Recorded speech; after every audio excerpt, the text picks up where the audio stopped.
Today we're talking about plumerias. I'm Rachel, horticulturist and training manager. Let's get into it.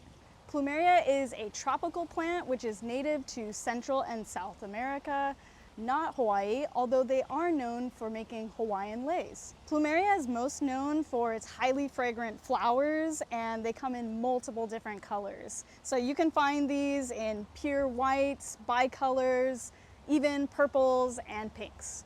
They have unique stems which make them more like cacti and succulents, and they're treated like a drought-tolerant plant. We recommend planting them with cacti and succulent mix. Plumeria do great in a pot or in the ground, but if you have particularly clay soil, make sure you're adding some perlite or some pumice to increase the drainage. As always, we recommend you use your Sure Start when you first transplant your plumeria. You're gonna put a handful of this at the bottom of the hole.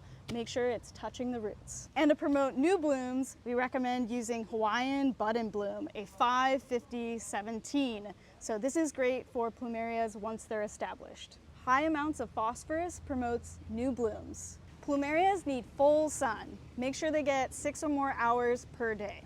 Water when the soil is almost completely dry and soak the entire root ball. Here's some companion plants that give that tropical feel and have a similar watering requirement.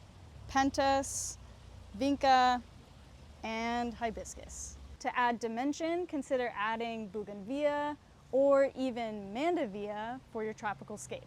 Plumeria are deciduous, so they will drop their leaves in the winter time. In the spring, they refoliate, and by the summer, you get beautiful blooms. Plumeria do really well in our Mediterranean climate. They love high heat, but make sure you protect them from high winds to prevent breakage.